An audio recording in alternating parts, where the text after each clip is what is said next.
ሰላም እንደምን አላችሁ? ሰሞኑን በሱዳን ሰራዊት ቃል አቀባይ የተሰጠውን መግለጫ ተከትሎ የተለያዩ ሚዲያዎች ሰፊ ሽፋን የሰጡትን ጉዳይ አስመልክቶ አጭር ማብራሪያ ለመስጠት ነው። በዚህ አጋጣሚ በድንበር አካባቢ በተከሰተው ግጭት ለተጎዱ ወገኖቻችንና ለተጎዱ የሱዳን ዜጎች የተሰማንን ሐዘን በኢትዮጵያ መከላከያ ሰራዊት ስም ለመግለጽ እንወዳለን። እንደሚታወቀው ከሱዳን ሕዝብና መንግስት ጋር መልካም የሚባል ዘመናትን ያስቆጠረ ታሪካዊ የሕዝብ ለሕዝብ ግንኙነት አለ። የሁለቱ ሀገራት ሰራዊትም ይህንኑ የሕዝብ ለሕዝብ ግንኙነት ታሳቢ ያደረገ በጋራ አብሮ የመስራት የመከባበርና የመተባበር ግንኙነት ነበረን። ከቅርብ ጊዜ ወዲህ በተለይም ቅጥረኛው ከሃዲውና አሸባሪው ህወሓት ሀገርን የማፍረስ ዘመቻውን ሀገሩን ከመጠበቅ ውጪ ሌላ ዓላማ ያልነበረውን በመከላከያ ሰራዊታችን የሰሜን እዝ ላይ ታሪክ ይቅር የማይለው ዘግናኝ ጭፍጨፋና ጥቃትን ሲፈጽም የሱዳን ወታደራዊ ኃይልም የተናበበ በሚመስል መልኩ የውስጥ ችግር ሲገጥመን የቆየ ግንኙነትን በማይመጥንና በተመሳሳይ ክህደት የኢትዮጵያን ግዛት በወረራ መያዛቸው ይታወቃል። ሰራዊታችን ህዝባዊ በመሆኑ በህዝብ የተመረጠ መንግስቱን ትዕዛዝና በሰላም ይፈታ አቅጣጫን ተቀብሎ ውሳኔውን አክብሮ ይገኛል።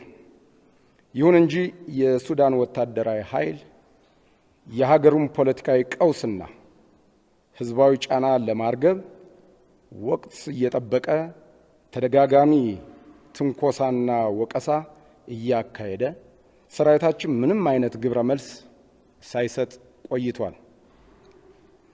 በቅርብ የተከሰተው ጉዳይም የሱዳን ወታደራዊ ኃይል ከአሸባሪውና ሰራዊታችን በተለያየ ጊዜ ከከዱ አመራርና አባላት ጋር ተቀናጅቶ የኢትዮጵያን ድንበር አልፎ እና ሰርጎ በመግባት በአካባቢው ሚሊሻና ነዋሪ ላይ ጥቃት ፈጽሟል። ጥቃቱም ከሁለቱም ወገኖች ጉዳት ደርሷል።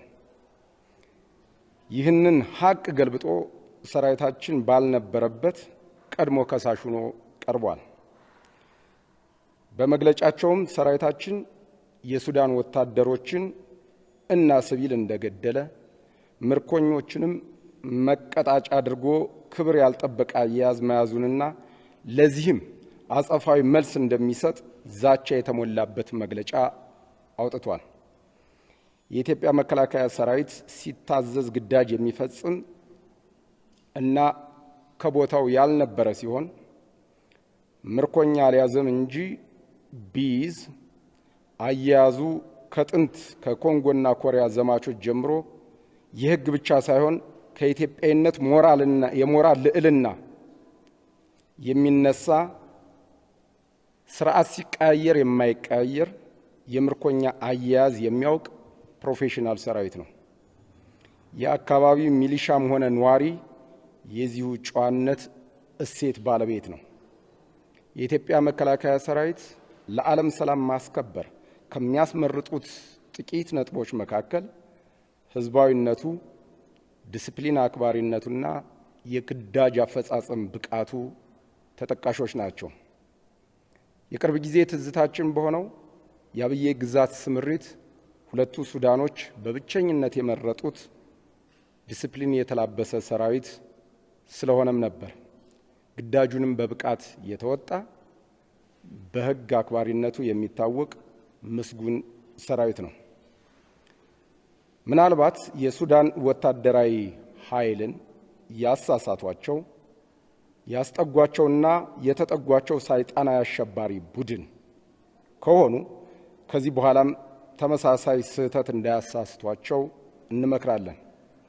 መንግስታችን እርምጃ እንድንወስድ ካዘዘ ግን በቂ ምክንያት ስላለን በመግለጫቸው እንዳሉት እንደ ሽፍታ ተደብቀን ሳይሆን እንደ መደበኛና ዘመናዊ ጦር በግልጽ በታወጀና በታወቀ መልኩ በኃይል ከተያዘ ግዛታችን አስወጥተን የኢትዮጵያን ዳር ድንበርና ሉዓላዊነት ለማስከበር የሚያስችል ሁለንተናዊ ቁመና እንዳለን ለመግለጽ እንወዳለን።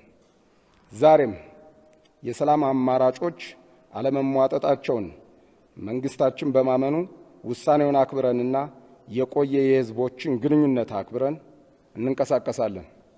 በመሆኑም ለዘላቂ ሰላም ሲባል የኢፌዴሪ መከላከያ ሰራዊት በቅርቡ የተከሰተውን ጉዳይ ለማጣራትና ለመመርመር የሚፈልግ ካለ ለመተባበር እንዲሁም ከሁለቱ ሀገራት የመከላከያ ሰራዊት የተውጣጣ የጋራ ኮሚቴ እንዲያዩ ከተፈለገም በእኛ በኩል ዝግጁ መሆናችንን ለመግለጽ እንወዳለን።